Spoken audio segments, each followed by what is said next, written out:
Streaming on clickorlando.com, you're watching News 6 at 10 p.m. Now on News 6, monster hurricane Melissa shatters records as it makes landfall as a Cat 5 storm in Jamaica. At this hour, it's still a Category 4 hurricane. Look at the wind bending the trees. The storm is over 200 miles from my location. We're trying to stay as calm as we possibly can, but it's a sad situation for all of us. Reporters and people visiting Jamaica are asking what it will take for the island to recover. But our top story now at 10 tonight, it could take months or more for parts of Central Florida to recover from Sunday's floods. All these homes have been evacuated. Oh my gosh. From Mount Dora to Brevard County, your News 6 community correspondents are seeing the damage and asking what it will take to recover and rebuild. And I never had no idea, James, that this was going to happen to me today. But you know, it's in God's plan. But first, the one big question we are hearing from people all over Lake County: what happened? Why did this intense rainfall cause washouts impacting roads that could take a year to rebuild and threatening homes that are still evacuated in some places? Good evening, I'm Ginger Gadsden. Thanks for joining us. And I'm Lisa Bell in from Matt Austin. We want to start by getting right to the eye-opening and in some cases jaw-dropping images in Mount Dora. Only your Lake County community correspondent Emily McLeod rode along with the city's police chief today tracking the widespread damage. All these homes have been evacuated. Oh my gosh. And yesterday we were literally watching the feet just fall off. A look at the massive washout just feet away from homes in Waterman Village. 17 inches of rain slammed into Mount Dora on Sunday, leaving behind a slew of destruction throughout the city. Chief Michael Gibson tells me 21 residences were evacuated. Are you all at all worried about these houses crumbling? Well, our priority would be the residents, right? And make sure that they're safe, and they're safe. They're not here. Waterman has gone above and beyond to make sure that they're safe. We were able to secure an exclusive ride-along with Chief Gibson on Tuesday. Our first stop was Waterman Village. That big pipe right there. Sure. As I understand, that is the water main, one of the water mains. And as you can imagine, as the sand and dirt, everything supporting it was washed away, then the weight of the pipe and the water itself, it's just going to collapse. And so that was one of the water main breaks potentially that you would know of that caused the boil water notice throughout the entire city. As I understand. And just down the street, the washout on Donnelly. So what we're going to see next at Donnelly is all that dirt that's gone from Waterman is now what caused or what contributed to the washout at Donnelly. So is this sand back here what we were talking about earlier? Is this what came from Waterman? This is all, and we won't go too much further, but this is all part of what you saw. You see it just carried sand with it. What do you think the message is, or maybe the learning experience is from this for local municipalities and local governments? Well, I keep stating, and I can't overstate enough, I'm not an engineer, but these things happen. And we just got to consider those when we're designing as we grow. We have to consider some of the events that we may face here in the state of Florida. Emily, thank you. Governor DeSantis said help is on the way. The state is deploying pumps to remove 30 million gallons of water from flooded parts of Lake County. Emily checked. Leaders say those pumps are going to the Eustis area. The governor also said FDOT is helping with at least 4 damaged roadways in the area. The historic flooding prompted a state of emergency in a city in Brevard County, too. Your Titusville community correspondent James Barbero continues his coverage on how the storms are impacting people in need. After more than 15 inches of rain fell in North Brevard County since Sunday night, I'm still finding roads that are closed, like Robin Hood Avenue, where the roads become part of the lake. With the city now under a state of emergency, the Red Cross is opening a shelter for those displaced. And that shelter is downtown at the First United Methodist Church. Mayor Andrew Connors is here with me now. The American Red Cross is out here providing a warm place to stay, hot meals, cleanup kits, everything that people will need to get a start in recovery. For some in the community who think flooding is made worse, perhaps, by overdevelopment or aging infrastructure, what's your message to them? Normally 15 inches of rain doesn't happen in 12 hours. I don't think that's likely to happen again. But while we learn these lessons, we will continue to improve and get better. I've never been devastated like this. I met this man, Mr. Benjamin Runyon, who's very thankful to have a place for a night or two. This is a wonderful place to be right now, and I never had no idea, James, that this is going to happen to me today. But you know, it's in God's plan. Another big story tonight, Hurricane Melissa. At this hour, it is still a Cat 4 and finally starting to move off of Jamaica, with Cuba next in its crosshairs. Storm bands from Melissa have been bashing Jamaica for more than a day now. It is a storm for the record books. No Atlantic hurricane has ever made landfall with more force, officially coming ashore this afternoon as a Cat 5 hurricane with sustained winds of 185 miles per hour. Now, this is new video just in from the flooding around Kingston tonight. Though it will take days to grasp the extent of all the damage, CNN meteorologist Derek Van Dam shows us how it looked in Kingston less than 2 hours ago. The wind and the rain is pummeling the nation's capital as we speak, and it will likely do so all night. There are places in western Jamaica, even the country as a whole, that will have experienced hurricane force winds for a duration of 24 hours or longer. Can you imagine the impacts on the infrastructure? It is going to be a gargantuan humanitarian effort to get the aid to the hardest hit areas in western Jamaica where this storm made landfall. In the meantime, I want to show you around. Look at the wind bending the trees. The storm is over 200 miles from my location. It just gives you an idea of how large the wind field is with this hurricane as it's got its eyes set on Cuba. Now to CBS reporter Jason Allen in Portmore, about 10 miles from Kingston. The slow-moving, devastating storm, roughly 400 miles wide, barreled into western Jamaica as a Category 5 hurricane. Melissa arrived with torrents of rain and wind gusts topping an astonishing 200 miles per hour. Jesus have mercy. West of us, the storm surge and flash flooding arrived with the eye wall. Hospitals are struggling with power outages as the hurricane creeps along at 8 miles per hour. We met Dawnette Pendergrast as she worked to secure the roof of her family's restaurant. The roof is starting to lift in the wind. Yeah. So we're gonna strap it down. So you're gonna strap that Right, down. we're gonna strap it right down. Yeah, I can see that. It's lifting off the supports. For the second time this week, Air Force Hurricane Hunter pilots turned back from inside the eye of Melissa due to the sheer force of the turbulence. Shortly after landfall, Jamaica's Prime Minister warned CBS News there would be widespread damage. Whenever you have a Category 5 hurricane, there's scarcely any building or infrastructure that would escape without some form of damage. Hurricane Melissa is now moving north as a Category 4 hurricane, threatening popular tourist destinations like Montego Bay. As I'm talking to you guys, we're in the storm. The winds are crazy. Yesterday, we talked with Marnie Stewart, a hairdresser from St. Louis. It's just coming down.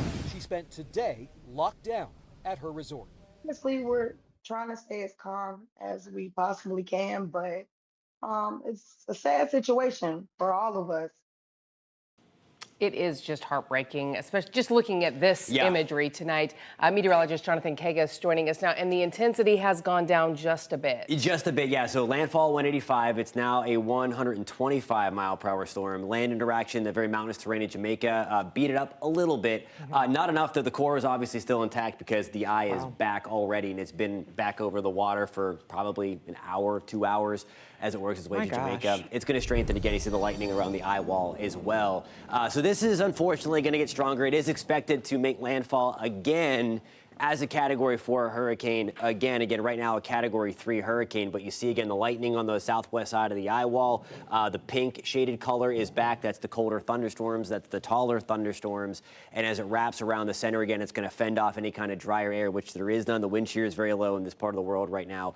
And again, there's really nothing to stop a major hurricane, again, Category 4 storm. What's going on here is this drier air. So we'll go back 10 days when we talked about that Florida was going to be protected. That drier air, that more comfortable feel that you feel outside if you've been outside tonight, that is what has protected Florida from Melissa and is now guiding it back up towards the north and east. It's all that dry air right there. That is the dip in the jet stream that was well forecast, again, to come through with all the nuances of the hurricane models or whatever. The hurricane is never going to beat out a synoptic scale, or we call a large scale piece of a weather system there, and that's what's guiding it away again from Florida. There are a few of those higher thin clouds, those cirrus clouds pushing through parts of the Bahamas tonight. That drier air continues to move down the Florida peninsula as well. We'll take a look at how cool we get behind this cold front. Number 2 sliding through the North Gulf Coast in a couple of minutes. Jonathan, thank you. Local Jamaican organizations are already making plans to help the island recover. Find out how you can help and keep up with the latest images from the homepage of clickorlando.com. Since we broke this story this time last night, it has been the most clicked on story on our website that does not have to do with hurricanes or floods. Yeah, neighbors say a croc killed someone's golden retriever. I've seen the crocodile a few times, but never with a full-size dog in its mouth. Next on News 6, turns out that same croc is probably killed before. People are asking why it was moved and not put down. Next at 10, we have the answer. But there's a lot of cleanup to do, and a lot of damage, and some damage to the crops as well. We're lucky, nobody who lives here in the farm's home was damaged. He and his team are working to replant their crops and rebuild their farm after the floods in Lake County. How they plan to keep their fall festival going despite the damage. You're watching News 6 at 10 on a Tuesday night, covering Lockhart, Melbourne, and all of Central Florida.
Now on News 6, new details on a story we broke this time last night. FWC trapping a croc that neighbors say has been killing pets. Many of you were surprised there's a croc actually in Central Florida at all. Tonight, News 6 community correspondent Troy Campbell is speaking to people in that Satellite Beach neighborhood and an expert about crocodiles migrating north. Here in Satellite Beach tell us on Monday afternoon, this is the exact location where wildlife officials pulled that crocodile up. People who live here tell us that they've spotted the same crocodile several times. It's been going on for years with the same crocodile. So I came up and met him up here, and I've seen the crocodile a few times, but never with a full-size dog in its mouth. Satellite Beach neighbors Joey Antonelli and Brad Evers say on Monday afternoon they came out to this ditch near the corner of South Patrick Drive and Sea Park Boulevard after this 11-foot crocodile was spotted swimming with what appeared to be a deceased dog in its mouth. Antonelli says he took this video of the croc. How would you describe what it looked like? The scene was, I don't know, I mean, the scene was pretty dramatic. It was, you know, our friend was pulling the deceased animal up onto the shore because the croc had let it go of its mouth. And when I showed up, they were trying to lasso the croc. In this video from Monday afternoon in Satellite Beach, you can see trappers with the Florida Fish and Wildlife Conservation Commission on top the American crocodile. FWC says this is the furthest north a croc has been tracked in North America. Neighbors say this isn't the first time this crocodile has been spotted. We know it was that one. It's got a unique tag, number 40. It was 2 years ago. It was taken to Fort Pierce in the end of the year. And then early the next year, it was spotted, tag number 40 at Sebastian Inlet. And then shortly after in the summer, it was spotted back up here in the same canal. With a crocodile, they're a little bit bigger. The American crocodile is a little bit bigger than the American alligator, and they're more of a timid species. Brandon Fisher with Gatorland says American crocodiles are a protected species and says wildlife officials take extra effort to relocate them before euthanization. What went through your mind when you found out that they spotted one in Brevard County? Well, honestly, Troy, it's not the only time that a crocodile has been spotted in Brevard County, and it seems to be that this crocodile in particular is the one that they've relocated a handful of times. FWC says the crocodile has now been placed in permanent captivity. Because it got a hold of that dog, now it's a bigger problem. Them releasing it and relocating it again, it's probably going to come back and search for food like that now that it's got its taste of a dog. And again, FWC says the crocodile was moved to a facility, and people who live here say they're hopeful no more pets will be harmed. In Satellite Beach, Troy Campbell, News 6. In case you're wondering, and you're just joining us, our top local story tonight is how several local counties are recovering from Sunday's rain that dropped nearly 19 inches in some places. A flood from those storms wrecked part of Amberbrook Farms in Eustis over the weekend, tearing down a retaining wall and damaging crops. But despite the damage and a big cleanup ahead, the owners are determined to keep their fall festival running this weekend. News 6's Alex Cook shows us how they're bouncing back. I'm at Amberbrook Farm in Eustis, which was underwater Sunday night. You can see this used to be a big concrete retention wall, now reduced to dirt and rubble as they try to get it cleaned up. The power of the floodwaters pushing this wall completely down. Now, the owners of the farm say that it is at least tens of thousands of dollars in damage and lost crops that they have to deal with. But the good news is they will be open this weekend for their fall festival. This picture shows the floodwaters early Monday morning after that retaining wall gave way. We lost our entire retaining wall. Luckily, none of our major infrastructure is damaged, but there's a lot of cleanup to do, and a lot of damage and some damage to the crops as well, strawberries and the young sunflowers. General Manager Caleb Bradley took me on a tour of the damage to the farm Tuesday as crews worked to clean up after Sunday night's flood. He says the goal is to get the farm back into shape for the last 2 weekends of their fall festival. It's going to require, at a minimum, filling as much dirt as we can back in here and marking off to make sure our guests are safe. But this just represents one area. Other areas include the kids' playground, now being filled with fresh dirt, and the strawberry and sunflower crops, many of them destroyed by the flood. Workers Tuesday salvaged what they could. Bradley says even though the farm sustained lots of expensive damage and now faces lots of hard work, he's thankful everyone was safe. I mean, we're lucky, nobody who lives here in the farm's home was damaged. And of course, the show must go on. We are 100% confident we will be open this Saturday and Sunday.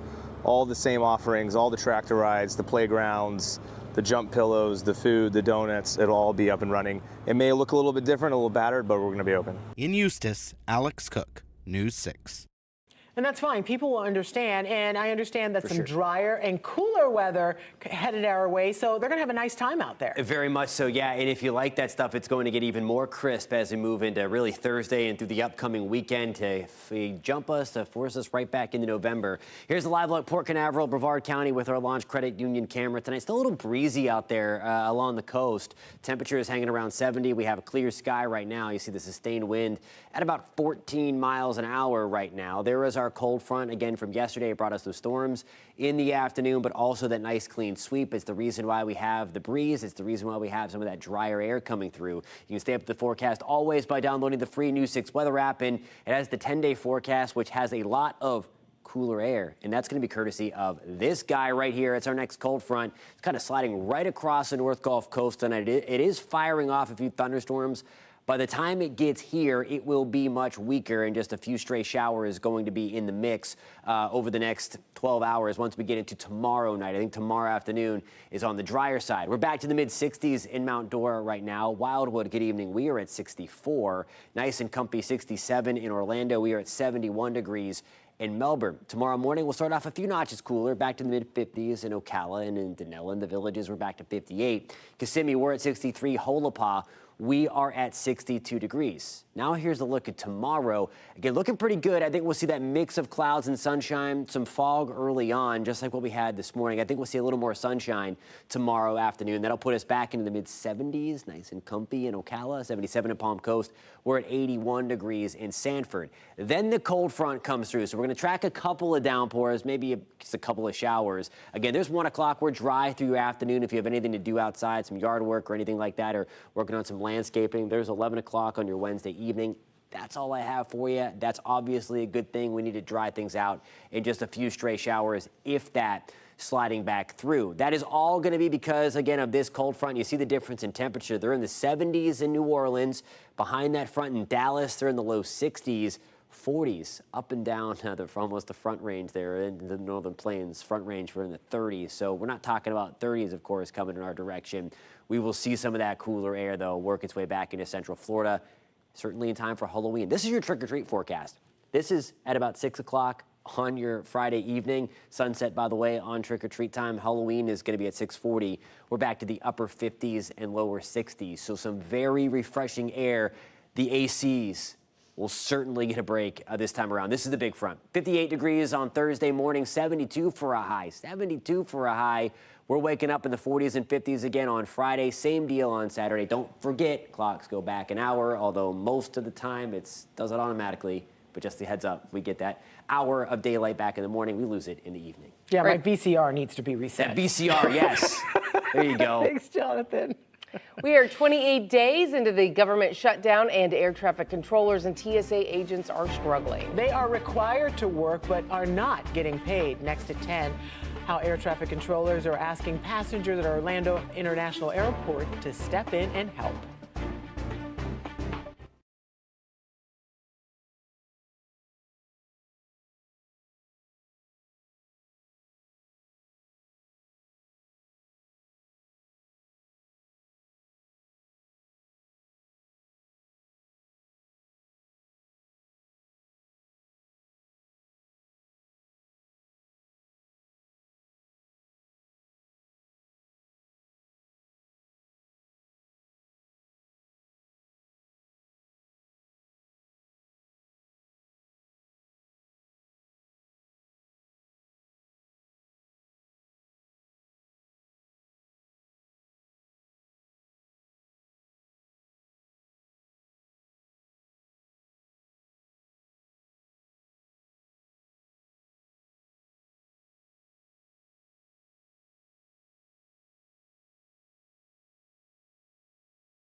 That's right. I'm at the Orlando International Airport and stationed at each of the entrances of Terminal B as well as the other terminals. You'll find union members of the National Air Traffic Controllers Association handing out leaflets that look like this one that say end the government shutdown immediately.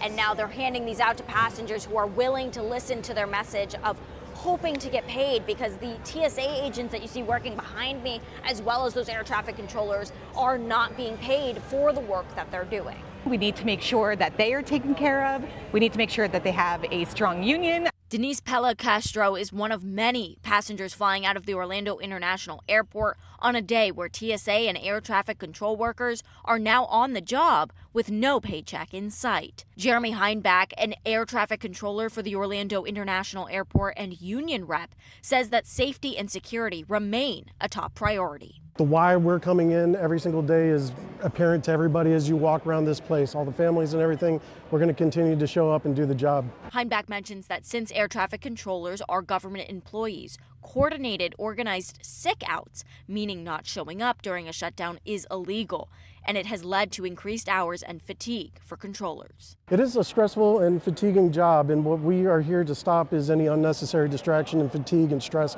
caused by the shutdown. Not knowing when you're going to be able to pay your next bill, that adds something to the dynamic that we want out of the control room. Heinbach says that air traffic controllers first received a partial check at the beginning of the shutdown, and the most recent biweekly check was all zeros. To ensure operations run smoothly in the tower, Heinbach says passengers could experience slow air traffic. What we are going to do is, if there's not enough controllers in any scenario, we're going to slow down the traffic. In Orlando, at the Orlando International Airport, your community correspondent, Jana Manahalal, News 6.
It's going to be interesting to see what the Hurricane Center does with the intensity of this at 11 o'clock. Already opening its eye, and it's big time. There's lightning all over the place here. This is, of course, Hurricane Melissa leaving Jamaica, heading toward Cuba. It's likely going to make landfall as a Category 4 in Cuba. Just an extremely impressive storm. Unfortunately, people were in the way of this one. Just scary. Yeah. We'll see you back here again tonight at 11. Good night. It re-intensified